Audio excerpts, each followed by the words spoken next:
Hey, what's up, iiBiD? It's your boy Ken, live from the Metaverse, time and space continuation. It's invisible because it's digital. Cryptocurrency, blockchain, and Metaverse 101. If you notice these two things right here, I'm in invisible mode and I'm in mute mode because I really just now had an inspiring conversation with a complete stranger from the Metaverse. I was inside my other apartment and I was getting everything ready for us, and as you can see, and then I see a avatar in here just checking out things, and I said hello, nice to meet you and everything. We chopped it up for a minute and everything. He was looking right at this. He turned out to be a cryptocurrency investor, and we just now spoke for half an hour and everything. So every time I do this, it's kind of like you get butterflies sometime and everything. So you gotta prep some time.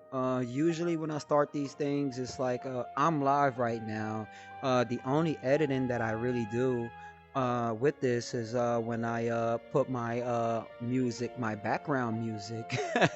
That's the only editing that I do. I save this, I put my background music on, and that's why I say live from the metaverse, time and space continuation. So if I mess up, it's okay. I'm only human, and I don't pretend to be anything else.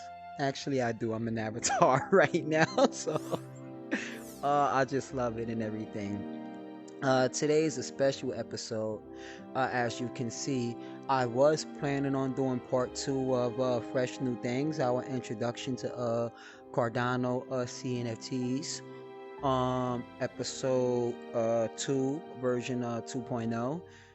Episode 2 is supposed to be a three-part series, but we're going to put that in the back right now because of what's happening with the markets right now. And I'll be the first to tell you, um, the first 2 days on Twitter and social media with the Luna drama was really a field day for me. I'll be honest with you. Uh, Between Terra Luna, Solana, and Avalanche, we really kind of, as a Cardano Maximus, we really kind of consider them our opposition. Pretty much because they pick on us so much. And here's a interesting fact about Cardano. I believe that Cardano has one of the most knowledgeable communities of all blockchains.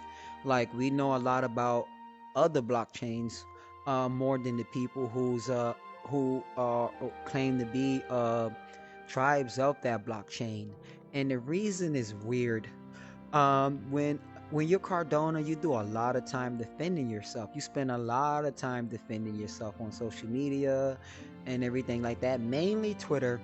I don't get that much static on Facebook, but mainly Twitter because Twitter is where the stomping grounds are really fought on throughout all the social media platforms and everything. So, if I'm gonna tell a Solana user that they're trash, I'm gonna do it in a sophisticated way, and I'm gonna break down their tokenomics in front of them and everything, and I'm gonna break down every project that got hacked and everything in front of them. So we kind of have that advantage out of a distaste. And also with our with the Cardano blockchain and inner workings, we have a really tight knit community. Like you ask any Cardano enthusiast, or you could just go on Twitter and hashtag Cardano. You would see that a lot of users know what's going on in the community. They can name a lot of projects. They can name a lot of projects that's coming out in the future and everything. And it's a really big moat we have because Cardano is a peer-to-peer blockchain, and we take pride in the academic approach, and that couldn't be more clearer than today. So, with no further ado, this episode is going to be about decentralization versus centralized networks. What is VC? What is a centralized? Same thing. What is VC funding? And what is their purpose? Both good and bad. Mostly bad, if you ask me. We're going to go through tokenomics, as you can see here, and we're going to go through token allocations and everything as far as blockchains and what they consist of. public sales where people like me and you can get into, versus private sales where it's going to be something like a stock market IPO where only I've been out the stock market terminology for a while. Accredited investors can get into, where you have to have over $1 million a year and everything to really get the sweet deals and everything like that. And and all that, and explain what they mean. And I also have some small articles to do that also. I was planning to keep this one short and sweet, but it's too important. And like I said, after this chat I just now had, I really feel energized and inspired. Um, so we're going to start right here. Decentralized versus centralized network. What is centralization? In a centralized network, there's a central authority that governs and handles the network. Advantages: they have a command chain, they have reduced costs, and they have consistent output. Disadvantages: not 100% trustable. Um, Look at Wall Street and our business models in America in general, all centralized companies. Single point of failure. Single point of failure. To break that down in a nutshell, Facebook is a good example. And Facebook, please don't ban me, because I actually use the centralized network to do what I'm doing now. So don't ban me from trashing you guys. I'm just using you as an example, Mark. Mark Zuckerberg, send me the new Oculus, okay, bro? So, cause I'll do this. So Facebook would be a quick example. How there's billions of us that use Facebook. If you're watching this right now, you're probably on Facebook, because Facebook usually get this first before I transfer it to Twitter and YouTube. And we have billions of people on Facebook, and all it takes is a good actor, could be a government actor or anything. If they wanted to hack anything with us, all they have to do is hack the Facebook uh, base. All they have to do is hit that one company right there, and that's everything right there. Same thing with Twitter, same thing with Microsoft, same thing with Google, uh, same thing with Amazon. All they have to do is target this one thing. And we actually been seeing that. We see it every day with China and Russia, and cyber attacks and everything. All they have to do is attack a certain hospital, and there you go, everybody medical records. Scalability limitation. That's a little bit more complicated, but nonetheless, we're going to get into that later. Now we're going to talk about decentralized network. What is decentralization? In a decentralized network, there is no central authority that governs and handles the network. Thus, blockchain technology is supposed to, according to the foundations of Bitcoin in the Genesis block, supposed to be decentralized inherently, natively by birth and everything. But that's not the case, because if it was, we wouldn't have the first one we read through. Advantages: full control. Advantages: immutable data. Immutable data basically mean that if 5 people walk into this room right now, and it's on a blockchain, those 5 people will be, you can always look up, no matter 10 or 20 years from now, those 5 people that walked inside this room. Any other way, let's say, okay, 5 people walk in this room and I have the ledger, I can always erase 2 or 3 of those people and act like they were never here, and you would never know, because that ledger is the main source of information and I have access to change it. And we see that all the time with banks at the end of the day. Another advantage: high security. I'm going to put that in quotes, because if there was really full high security in blockchain technology, we wouldn't. I'm gonna try to refrain from using blockchain names today. I'm gonna play it nice for this episode. Um, So whatever I said earlier, I'm gonna stay with it. But as of now, I'm going to play nice right now, because we're all a community. We're all in this together at the end of the day and everything. And like I was saying earlier, I was having a field day. I don't troll retail investors, but oh my god, I had my Twitter fingers on today on a Luna CEO. I really did. I was mentioning the 11 million that he lost in the bet. Is he paying up? And this all come back to March when they was at like the all-time high, poking fun of us and everything. And we felt like, hey, you kick us when we down. Oh my gosh, you think we're not going to kick you when you're down? Psst, I love the smoke. But seeing it now and everything, it kind of turned really sad. And my heart really goes out to the people who like really believe in these things and everything, and they really out there. And I as an iiBiD ambassador, I'm the founder of the iiBiD Facebook page. I daily go to different groups and everything and do Q&As to first off keep me sharp and to bring talent to the group and everything. That's just what I do. I'm passionate about this and everything. And so I do a lot of Q&As and everything. So I'm in and out of a lot of groups. I get kicked out of a lot of groups on Facebook because uh, a lot of people don't like the things that I say. And I don't like speaking opinions. I always say, if you're open for the debates, I love the facts and what's going on and everything. If I'm going to say, hey, Terra Luna is a Ponzi scheme and you have $5,000 that you lost in Terra Luna, you don't want to hear that from me, you know. And if it was vice versa, I probably wouldn't also.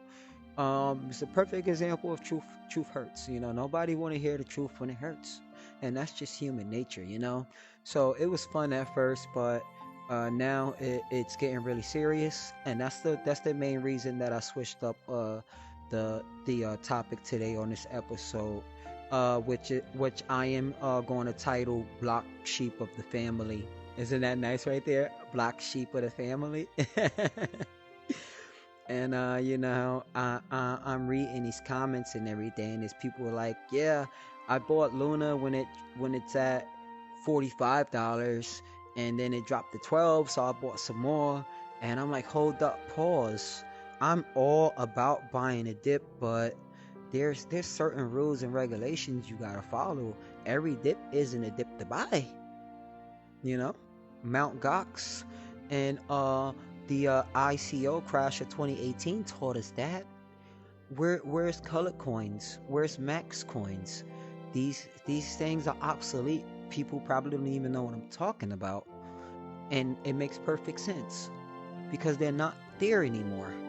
So after I start witnessing that and everything, it stopped becoming a laughing matter and everything. And I'm like, we really have to go back to the basics and back to the foundations, back to the tokenomics, back to the white papers, before we make these choices with our money. It's okay, put $15, $20, $25 in, but there's people who's doing margin trading, margining $1,000 of their money, getting 10,000 out of it, off borrowing, and then suffering a 99% drop in 24 hours. And now they're in a hole over $10,000 plus the interest of borrowing it, and have no way to pay it back because they believed in something that didn't believe in them, I guess. All right. Sorry, not sorry about that monologue. Disadvantages could be costly. Put that in quotes also. Misuse of authority. Put that in quotes also. And we don't got to put biology in quotes. We know that cryptocurrency natively goes like this and everything. I always tell people and everything, please don't compare cryptocurrency to the stock market, because a regular day in cryptocurrency is a stock market crash and a stock market bull run all at the same time. Bitcoin came out, it's almost 13 years in the making, I believe. 2009, after the 2000 after the financial crisis. Um, Bitcoin came out going up 30% and down 30% daily and everything. So that's native to us. All right, centralized versus decentralized. Um, Third party involvement, centralized yes, decentralized no. Control. Full control stays with the central authority. Control stays with the user itself. Um, Family, every time I say quote, I say quote because there are blockchains that's using the terms decentralization and or Web 3.0 as marketing gimmicks. But in reality, they're centralized. They're doing everything a centralized company would do. Um, Web 3.0 explains it more fully because it's just like this is the hottest marketing term right now and everything. It's easy to market, it sounds catchy and everything, but there's really few companies out there that's doing it and staying true to the beliefs and everything. So control stays with the user itself.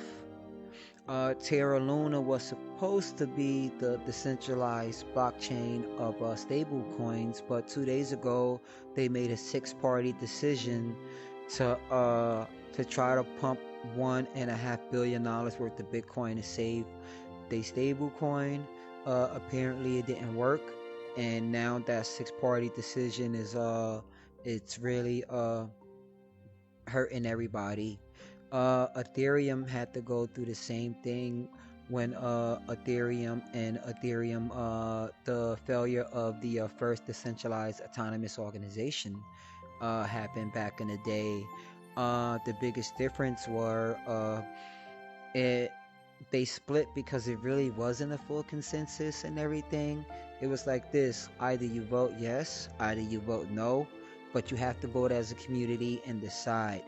And that really didn't happen. So now we have Ethereum and we have Ethereum Classic, and Ethereum is still suffering from that decision today.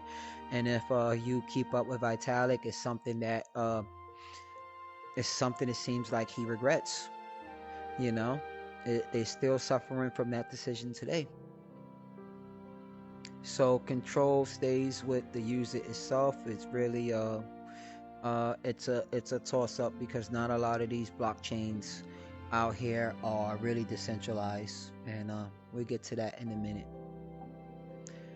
Hackable, more prone to hacks and data leaks. You would think that that's a centralized problem, but decentralization is really hard for me to not name drop. Decentralized blockchains, there's one that's been hacked 6 times within a month and suffer a lot of downtime. So, that could go both ways. Less prone to hacks and data leaks. We would like to believe so. Single point of failure, yes. Once again, all you gotta do is hit the Facebook headquarters, and they data centers, and the whole network would drop. Twitter, same thing. There was an insider in Twitter before, could be a disgruntled employee, took over the accounts of like all these millionaires, Elon, Bill Gates and everything. It was short-lived, but it still was done. And what they did was said that they was doing this. Hey, this is Elon Musk's official Twitter account. Send me $1,000, I'll send you back $2,000. And people actually did it, and it happens. What can you say? These was official blue check millionaires and everything that we follow every day, and they say something weird one day and you think it's a free giveaway. Bill Gates don't give out millions or hundreds even. He buy farmland and make us eat whatever type of meat that is. That's not natural animals. Ease of use, intuitive and easy to use. not easy to use. We're working on that. Decentralized. Exchange fees, higher fees. That is true. I just now had to move from I had to just move some convert some Bitcoin into Cardano because I like buying the Cardano dips. I like buying the Bitcoin dips also. Maybe I'm weird for trading in Bitcoin for Cardano, but I like both. I'm a little bit more on the Cardano side, a little easier to afford. But I'm no slack on the Bitcoin also. Decentralization, less fees. We're going to put that in quotes because just now had a Bored Ape yacht club drop on Ethereum, and some gas fees went as high as $1,500. Actually cost more than the NFTs that they were selling. Yes. Um, if I'm going too fast or slow, I'm leaving everything that we talk about within the links and everything. And let's continue on. Centralized versus distributed network, an overview. Centralized network, like we said, we have a core right in the middle. And that core is gonna be the thing. We have a bank account. We wanted to make a withdrawal through our app. That's me right there. Make my bank account withdrawal, whatever. Make my deposit. That's you right there. And that's the rest of America. And that's the bank right there that controls everything. Now, if something happens with that bank, then we're all in trouble. Because I can't go to you or you or you or you or you or you and make that withdrawal or deposit. Decentralized network, no single authority server controls the nodes. They all have individual entity. So we see something like this, like this, like this, like this. So unlike this, let's say this one get hacked, everybody go down. If this one gets hacked, this one, or this one can pick up the slack, and they can reroute these right here, bump through these channels and everything. And you have much more. You have not just one single point of failure. Right there. Do I have anybody here? Okay. Don't be surprised if you see an avatar pop up. I seen somebody chilling on my couch not so long ago. Distributed network. Every node is independent and interconnected with each other. We don't really see that much in blockchain. I personally believe this is how Ethereum operates. They're not centralized, and I don't think they're really fully decentralized. Why don't I think Ethereum nodes are fully decentralized? I'll tell you why. Let's say the price of Ethereum right now is $2,000. It's probably lower right now, to be honest, as of today. Probably somewhere around 1,800. I don't know. But let's say 2,000 for the sake of math, and I would have to have $64,000 to become a validator because it takes 32 Ethereum to operate a node. It take a couple big money to operate a node on Ethereum. I know they're transferring to proof of stake, but hey, can't afford that. Too rich for my blood. And that's one of the problems that's happened with Bitcoin and a mining situation. Where you start off as decentralized, but certain things get centralized as time goes along. And if you didn't get in 2009 and everything, you don't have the bag to do proof of work. In 2009, we can take an old laptop that ran slow and mine Bitcoin. Now you need something the size of an Amazon factory, and the only people who can afford those are the ones who had their laptop mining on in 2009 when Bitcoin wasn't even a penny yet. The gold rush, venture capital has piled into crypto companies in 2021. Venture capital investments into the crypto industry. I personally think VC money is not good for the ecosystem, and I tell you why. VC money isn't good for Wall Street. They just now 2 years ago had the biggest transfer of wealth to Wall Street from Main Street because of VC involvement and everything. These are the wolves of Wall Streets and everything that uh, they they job is to screw us over at the end of the day, to dupe us out of our money. That's their jobs, and they really good at it, and they enjoy what they do, and they make millions upon millions from it. And look at these numbers right here from a year after Bitcoin, where they really didn't care and everything, and then they said, oh, I think they got something going. And then you see 2020, and then you see, oh, Web 3.0, oh, looks like Ethereum and all these other blockchains are doing really good right now. Let's put billions to the 16, 17 billion into them and everything. And VC is just like if you wanted to start a business up and you went on Shark Tank, you could consider something like that as a VC investment. You go on Shark Tank and you pitch it, and then one of them is always going to give you a bad deal and like, hey, I know you in a bad situation, but I do believe in your idea.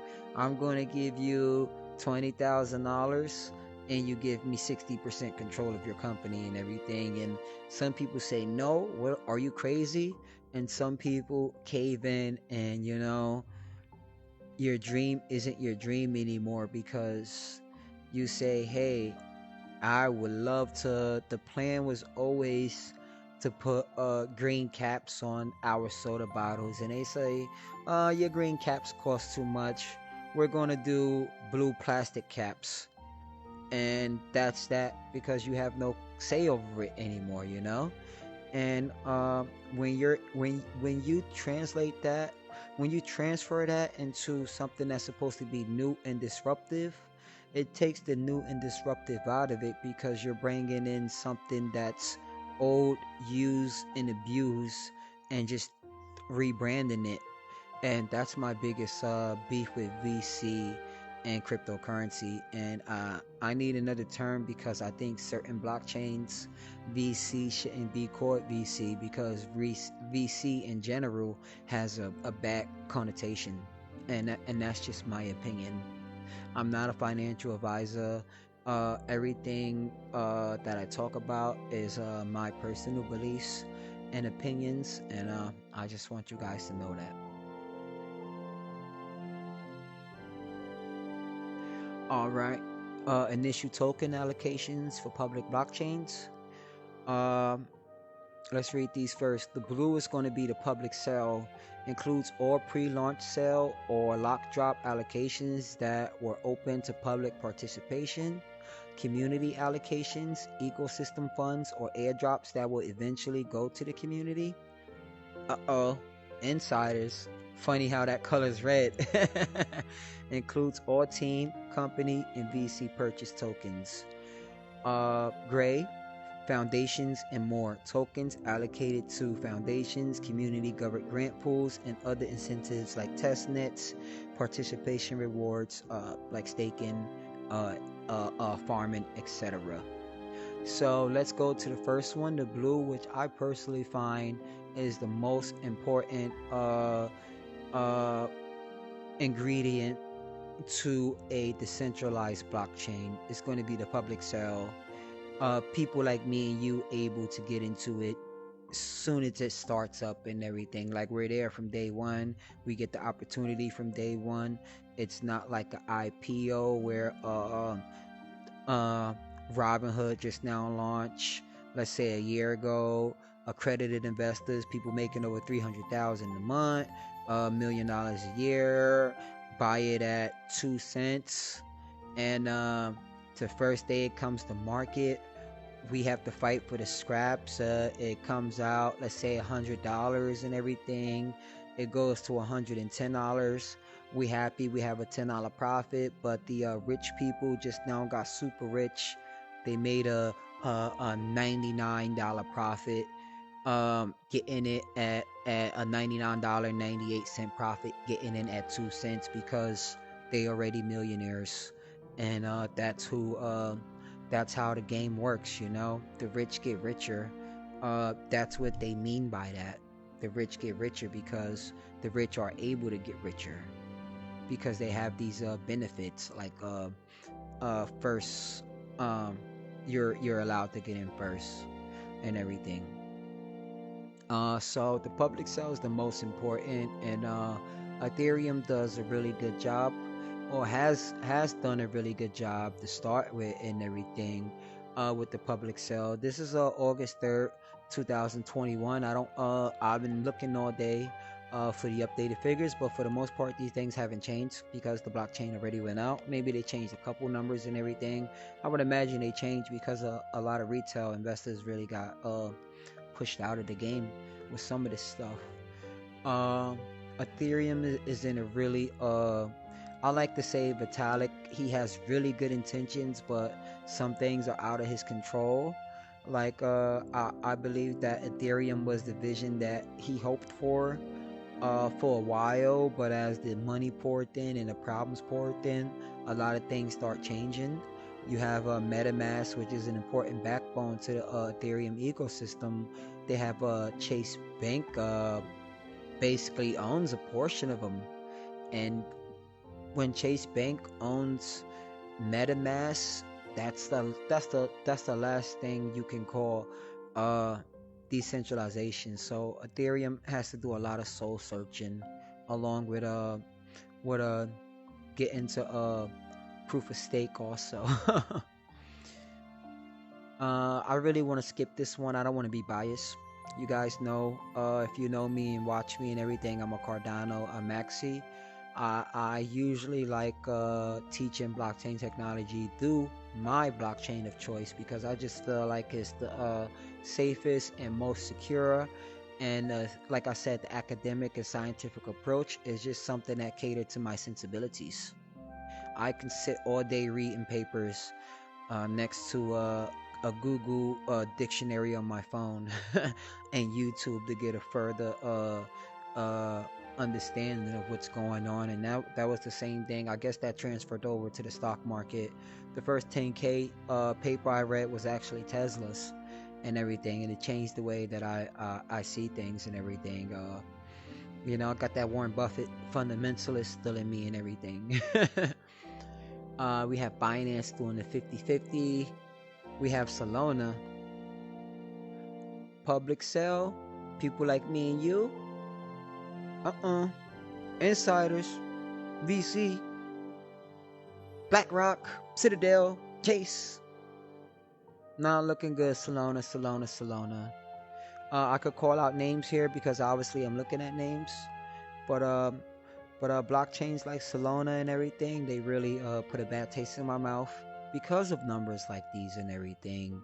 They do a very great job on a marketing, and I believe they pay their influencers very well because they can just lie and get away with it. One of the main reasons that I'm doing this right now and building a following, because you know, I see people pump Solana and these other blockchains and everything, and they have hundreds of thousands of followers, and some of them followers are just now getting into cryptocurrency and everything, and they really getting the wrong introduction when you're saying we're the fastest, we're the best, you know, and they're not mentioning any of the background things or the tokenomics like this. And then a new person get into it, and then they go in tomorrow, and then they find out that they can't log into it, or even worse, they log into it and find out that that money's not there because it suffered the hack. And then Solana's gonna say, sorry, we're in beta, we're in test mode, beta. So yeah, a lot of my dislike is warranted. We have Polkadot, as you can see here, you know, trying to do a balancing act and everything. In a nutshell, I'm not going to go through all these. Avalanche, some of these is just as worse. All these things that's in the 50s and everything, you're not giving advice, not telling you what to do, but I stay away from them personally because that's just too much control. Uh, over if this was your company, right? Let's say if this was your company right here, uh, the banker will have more say over your own company than you do because technically they invested more into it than you did. Hey, you got a cookie company and they tell you, we think you should put a bar in here. It's going to bring a lot of people in. And you say, but I'm a cookie company. And they say, you're a cookie bar company now. And what can you do about it? You signed the dotted line, you know, in a nutshell. So we really want to see more blue. It's okay to see some green also, definitely, because green is gradually over time. We really don't want to see VC funding is always going to be there. They have the bags, they have the millions in the buildings. They could give these upstarts a big kickstart and everything, but it's at a price. It's equivalent to the saying, sell your soul to the devil. And I believe Terra sold they soul to the devil, and we're witnessing it right now. Foundations and more and everything uh, goes both ways. Um, really gotta look into that because the word in the foundations and more, like example, Terra SA foundations and more is 44%.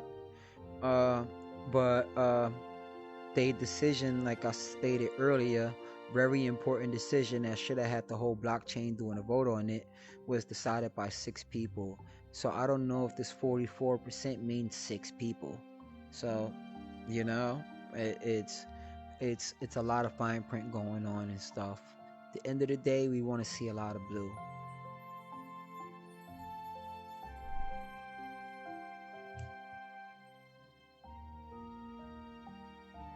Maybe I'll change this into a jacuzzi later.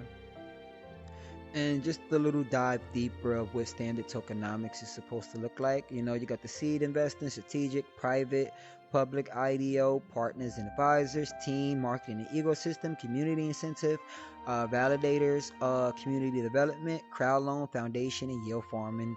And they all in percentages and everything. This right here is just like an example, you know, like that yield farming is a really big cut. That's not bad. Seed investing, strategic, private, so should be like a good size and everything. I wouldn't get into something. You see how that public is really kind of small and everything, but the community incentives can make up for that. Validators, like where are they allocating the money to, because that's what tokens is at the end of the day, money and governance. So this is just an example of what these things right here consist of. Uh, Part two, we're just gonna go into a couple articles. I work at 5 in the morning tomorrow, and it's 1:30, but I feel awake, and I know I'm gonna be energized at work because I'm gonna be like on YouTube, listening to this podcast I'm Charles Hawkinson or something, just like like I'm listening to somebody else, like, oh, this guy's good. And let me sit down right here. Look at that. My podcast is always usually around, let's say, 30 minutes to an hour long because I get technical. I don't believe in the 10-minute things and something that take supposed to be a 1 to 3 year journey.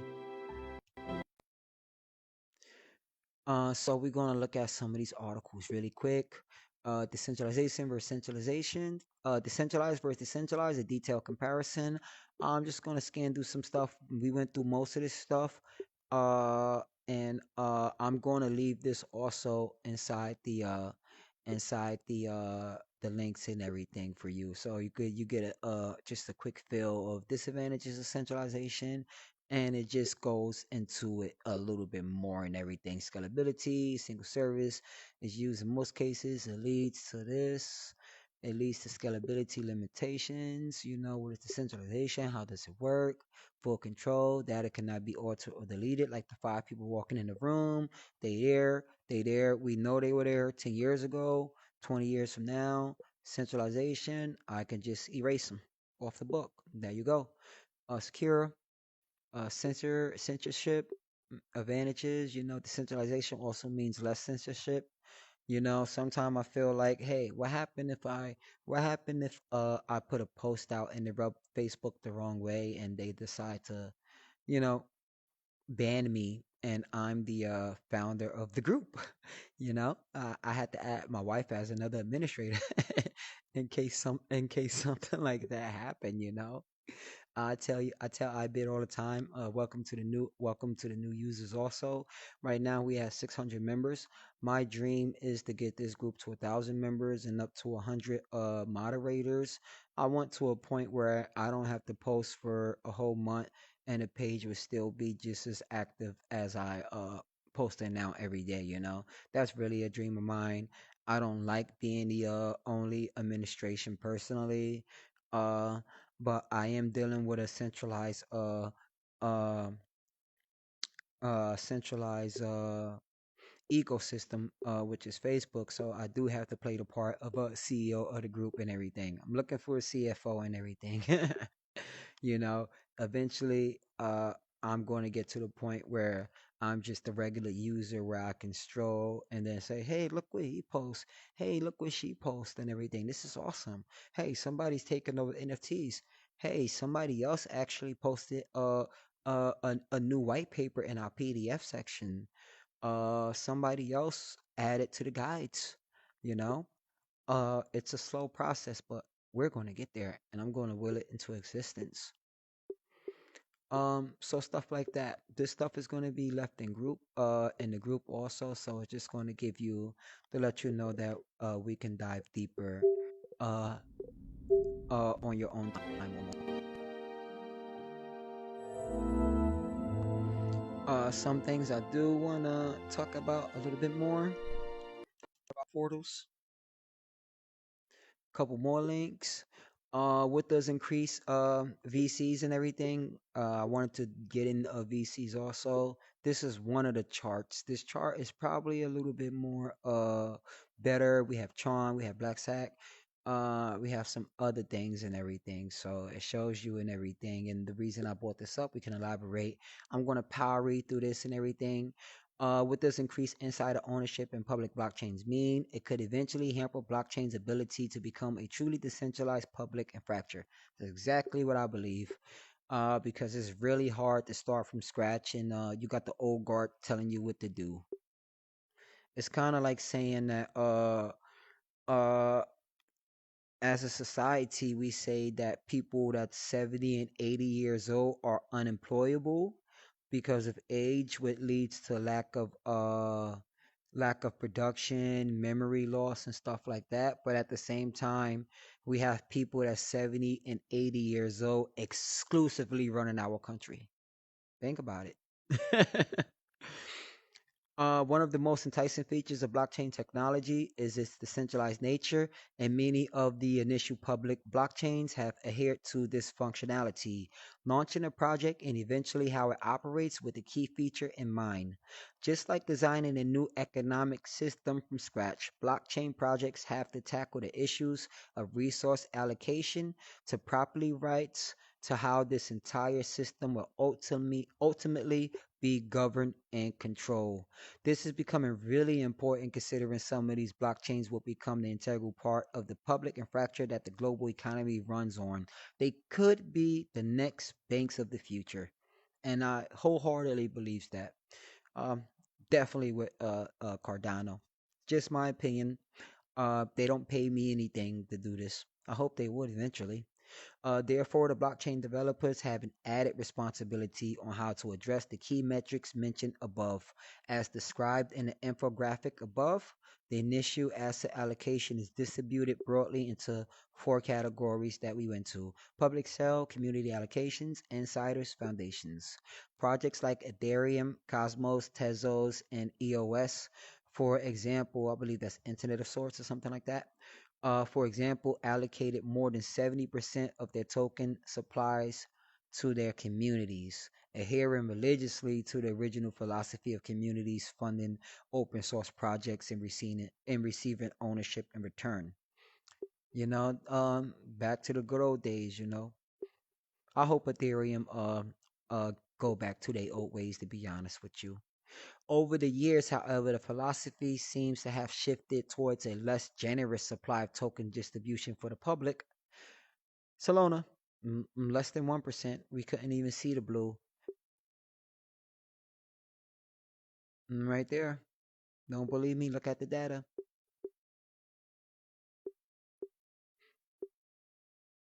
This could be attributed to a bunch of factors: the increased presence of venture capitalists, VCs who treat blockchains like companies and seek larger ownership allocations, increased regulation, or an erosion of the early uh, egalitarian ideals. It always start off benevolent, and then it slowly get a little bit malevolent, and it gets malevolent a little bit faster when the malevolent actors decide to control it. Uh, it may just be a combination of these factors. The trend could be seen in some of the more recent entrants into the market, like Binance, Solana, Flow, and Avalanche. All these newcomers have a lot of VC control. Uh, Terra Luna is a newcomer, not even 2 years old. I think 2020. All of whom were insiders, all of whom were insiders own more than 40% of each project's token supply. We've seen 50%. The allocation is even more extreme when you also consider foundation allocations. So yes, that makes sense right there, because foundation allocations to me is another form of baggage VCs. Personally, I also experienced this shift recently. We're working for one of the centralized finance projects where the management drastically reduced token allocations from public sale to accommodating wealthy investors with deep pockets. I guess some people probably don't get the philosophy of decentralization. Um, I'm not saying that this person worked for MetaMask, but MetaMask had a lawsuit against their CEO because he did back dealings with Chase. Yeah, he took probably 10 to 20 million. They cut the check and everything, and he sent the IP, the intellectual property and everything. And everybody, or at least the diehards, look at a MetaMask and say, you sold out. You sold this out, bro.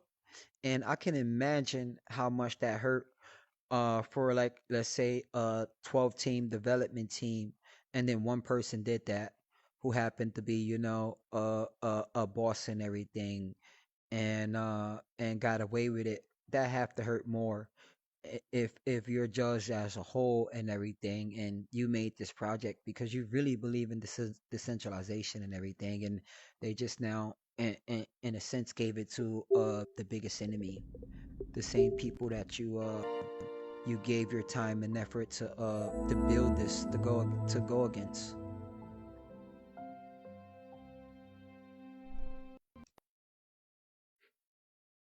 All right, next link. Jack Dorsey and venture capitalists clash over the future of currency. Look at this. Centralization, man. I can't even read for free. I bet we always got something. Yeah, yeah, yeah. Come on, we ain't paying for nothing. Jack Dorsey went to war with I'm not even gonna try to pronounce his name. He's a venture capitalist with billions of dollars. Let's power read this. For 3 weeks running, Jack Dorsey has we're gonna skip that part. We Jack Dorsey, he's the founder of Twitter. He stepped down from the board. He's also the founder of Cash App, changed the name Cash App to Block. I love Jack Dorsey. He's a role model of mine. He inspired me a lot. Kind of got me into stocks and everything. A few people, Jack Dorsey, Elon Musk, uh Katie Woods, Crypto Casey, Warren Buffett, uh Jay-Z and stuff, just names like that. People just inspire me. Jack Dorsey, he's definitely a top 5. And the things he's doing with Cash App right now, yo, you gotta give him credit. You really gotta give him credit. I actually dollar cost average using a Cash App. I have a borrowing feature. It started with letting me do $50. I borrowed $50, paid the back on time overtime. Now they let it do. They turned it to $100, and recently they just now turned it to $150. I take it out. I buy my Cardano with it, and then I slowly pay it off. It's pay it off by the week. It's a sweet deal. And let's say I took 150 out, they only charge $3. $3, that's crazy. Pay back 153 dollars and everything. I think this is still, and I think Jack Dorsey know exactly what he's doing. He's taking banks and he's just like, he's trying to do away with them because he know how wrong they are and everything. And he said something about with Twitter. It was a Silicon Valley thing. Sometimes I feel he have like creators remorse. He created it, but when he created it, it really wasn't a purpose besides financially. Like he wanted to connect the world, but it turned into like a toxic machine and everything. Uh, and he created. They actually kicked him out of Twitter at one point. Another CEO took over. It went down, so they brought him back in, and he brought it back up, and now he left. But the second time around, he's really scorching them, and I love every second of it. I really do. And Jack Dorsey inspired me because he wanted to tackle the payment industry and everything. So what did he do? He went to Africa, went to the most difficult place to tackle payments and everything, because every country has different rules and they could be miles apart and everything. So it could be a hassle just sending money with tariffs and everything, and war and corrupt governments and everything. So when you do something like that and you focus on real pain points instead of Silicon Valley, where it's really hard to find pain points, is more it's they PP is profits, you know. So it's really inspiring and everything. So same thing. Jack has always been restrained, but now the cannon is out, and I respect it. So Jack is basically getting on Web 3.0. Let's say the Dorsey and this VC 2.2 billion crypto fund. He believes there's a lot wrong with it. Basically, we have billionaires right now that's entering cryptocurrency, quote quote, Web 3.0, and they're buying it all up and they're marketing it as 3.0 is something that's going to be decentralized, and that's far from the truth, at least the current stage of it. That's why when people say the term 3.0, even decentralization now kind of puts a bad taste in my mouth. I'm gonna leave this article up also. Jim Primacy so including transfer fees, sending money between countries. Just now talked about this. It's crazy because it's true. Experience out in Africa and everything. I really didn't need this article to notice. I'm just such a Dorsey fan. I truly am.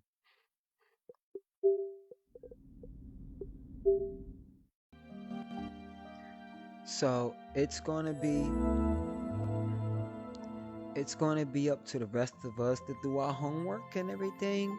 And the last thing I'm gonna leave you with is I'm gonna talk about my blockchain right now, and the only reason I'm gonna talk about my favorite blockchain is to point out Cardona also have a venture capitalist fund. It is called uh, Catalyst, and they have a $700 million fund. And it's very interesting because we usually get made fun of because they say we need we don't get VC funding and we direly need it and stuff. And it's like, yo, we have like one of the best VCs around, and I just can show you better than I could tell you. And Cardano is the reason that I don't like using the term VC no, I don't want to go here.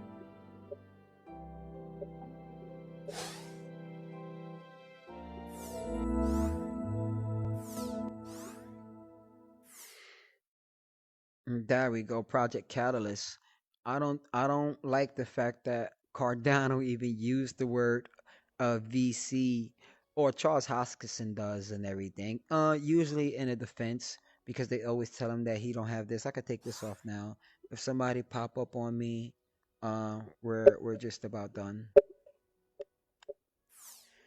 Um, the reason I don't like the term because most VCs usually have a negative connotation, but Cardano's VC is actually run by the people, and I'm going to leave links to Catalyst also, so you can look at it. Catalyst registration and voting, voter tools, fund timeline, Catalyst statistics and analysts, voter rewards, proposal guidelines, all we have to do is ask the CEO, Luna, like, hey, can we get some paperwork? Can we know what you're doing with every dollar? And then see what they have something out and everything. With Cardano, you can't see it right here, but I also provided links for my members who like to visit me in the multiverse.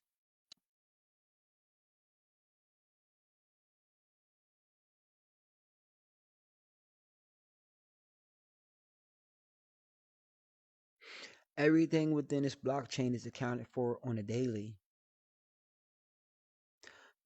Every time stake go down, I like seeing that because I know when a stake go down, that stake is usually being used, is being locked in wallets now because they're using protocols like Genius Yield, like Muesli Swap, like Mean Swap, like Meow Swap, like Vi Finance, like Meld. All these blockchains. Some YouTube guy from Crypto Banner and everything. They said we don't have a working DEX at all. Like I feel like I have to do this because these people like they just get away with lying. Like we need to start our podcast with "Why you always lying?" Oh my god, like people just be lying, and getting paid for it straight up. It's sickening. It's sickening and everything. Real talk. Native tokens and everything. Everything's accounted for. Just wanted to go to Catalyst right here, get a bird's eye view and everything. While it's voting and everything, like I said, no decision goes down without a community vote. Votes cast. Look at the wallets and look at the votes cast. It's beautiful. Total projects funded, it goes up. Community challenges selected. Uh, Cumulative amount of projects funded. This is the biggest difference with Cardano's, and you see it the most clear during cold winter bear markets. A lot of communities are panic asking questions what they can do. You check out the Cardano community and Cardano jumping 30 cent. I'm mad I didn't see it and get in at 30.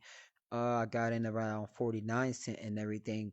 We are not panicking and selling and everything. We're truly buying a dip and really celebrating at first the downfall of Luna, but that's not funny anymore. So we're still celebrating buying our dip, and we're still excited about next month because we have a lot of stuff coming up. Our stable coin is coming out, so we're gonna show them how to do stable coins right. In March, we've been made fun of by the CEO, Luna. Hey, you guys don't have a stable coin out yet. Let me buy you guys negative for negative correlation and everything. And Charles retweeted him yesterday, the same statement he made months ago. Like it's coming back to bite you and everything. Well, hey, where's the money? What you doing with the money? Number of projects requesting funding versus projects funded and everything. Look, Grow Africa, Grow Cardona.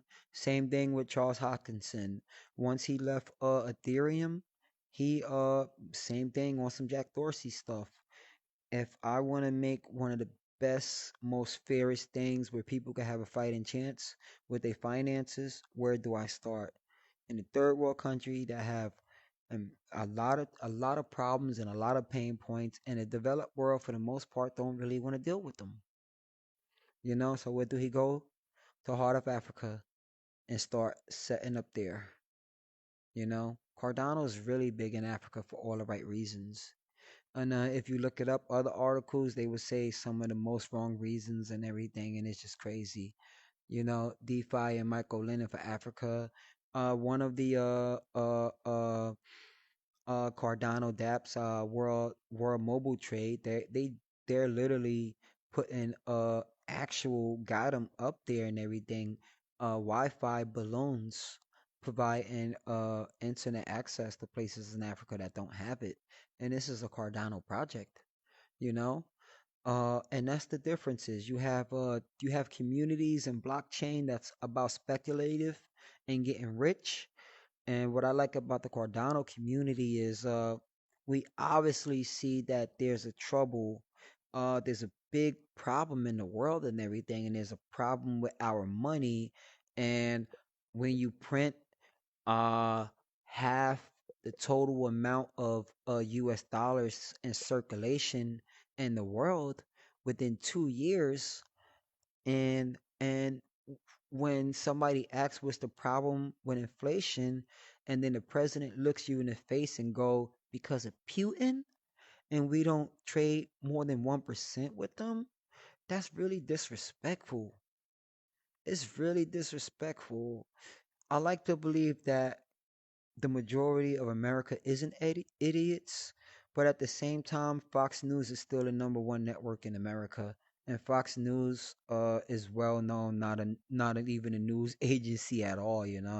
It's equivalent to South Park or SNL. Do you get your latest news from SNL and take it as fact? No, they make fun of things, they make light of things and everything. So it's sad, but it's true, and you can't put your beliefs and values into other people. I know it's such a nice thing to do, but the world doesn't works that way and everything. So you have the communities that's speculative and just want these profits and everything, and then when shit hit the fan, they're running to social media saying, what happened to Luna? I put this much money in it, this much money in it. And I say, hey, did you read the white papers? They have faulty code. The CEO, he had a project before, right before he started, a Terra Luna that flopped and straight up disappeared and started another one. What acronym is going to be next? Is Terra Luna dead? Is it done? Of course, it's not dead and done. They're gonna rebrand it. It's gonna be the same development company. They're gonna have another name for it. There's gonna be another project, and the same thing is gonna happen again. So it's dead, but it's not dead. It's called rinse and repeat. And if it fooled me the first time, shame on me.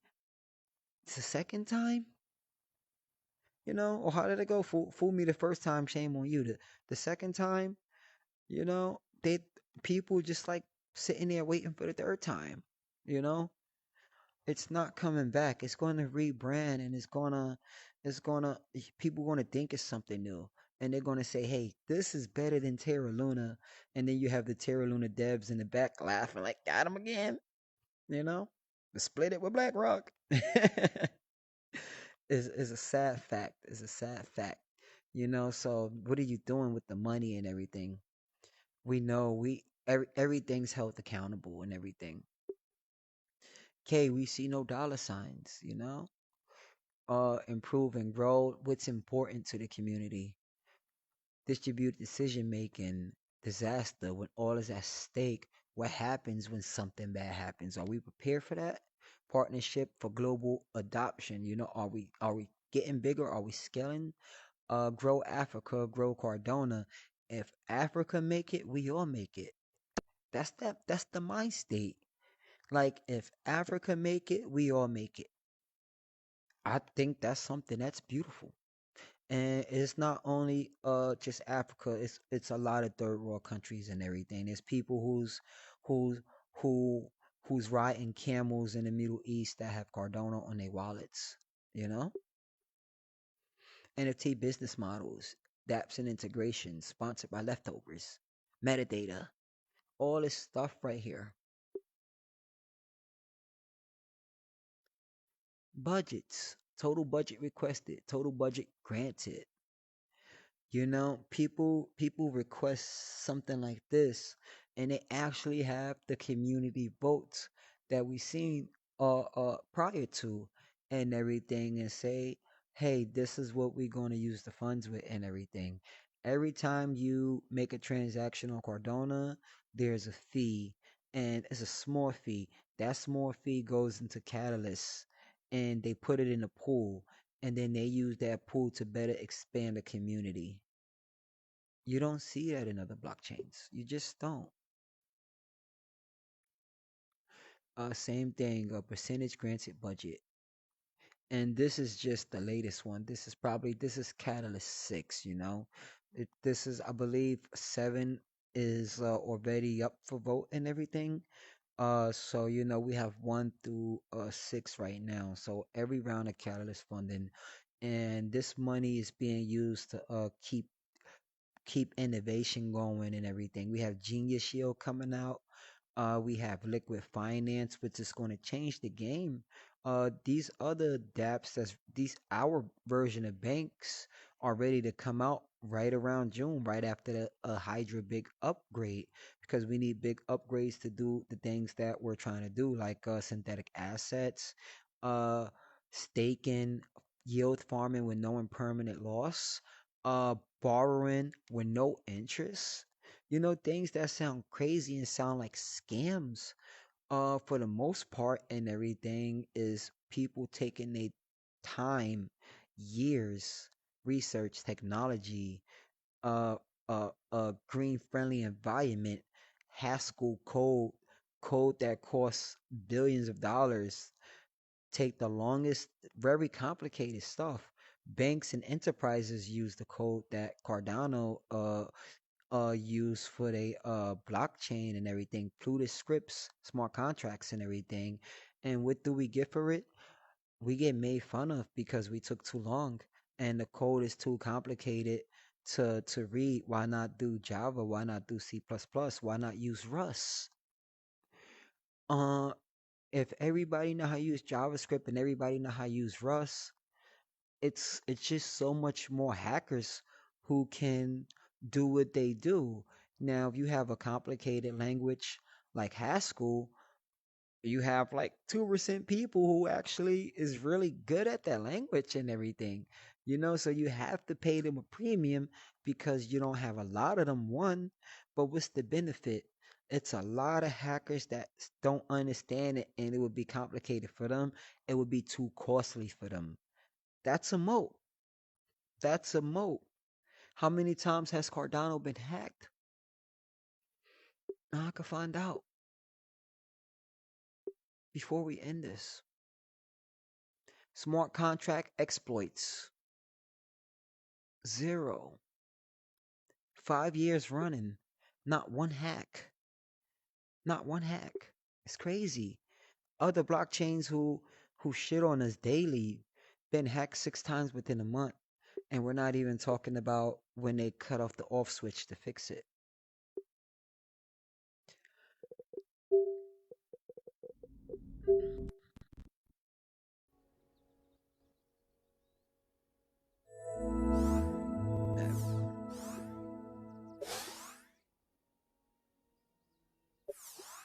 I love doing this right here. Instant transmission. All right, iiBiD. That's it for today's episode.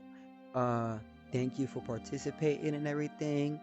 Um, we're in this for the long run, so the most important tool that we have at our disposal as cryptocurrency investors and blockchain enthusiasts is education. Let's uh let's use it so we can see the differences in everything. So when somebody pop up to us and say this is the best decentralized stablecoin project, you're gonna go, hold up, you guys have 56% VC allocation. How can you call yourself decentralized at all? You catch the red flags before they even a red flag. You really do. Oh, you have the fastest blockchain and everything. Like, um, show me your tokenomics. You said that you can do 500,000 transactions per second. Why did you shut the blockchain down at 50,000?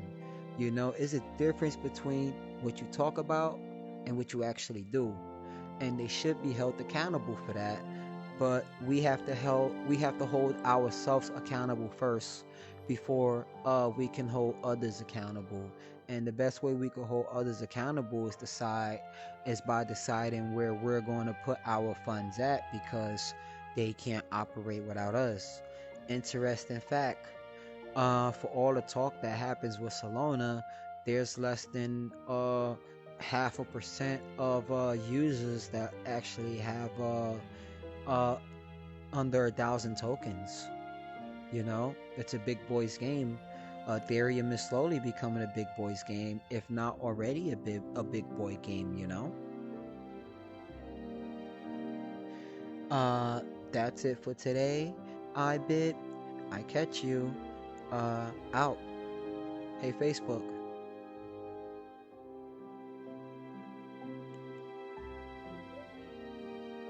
stop recording.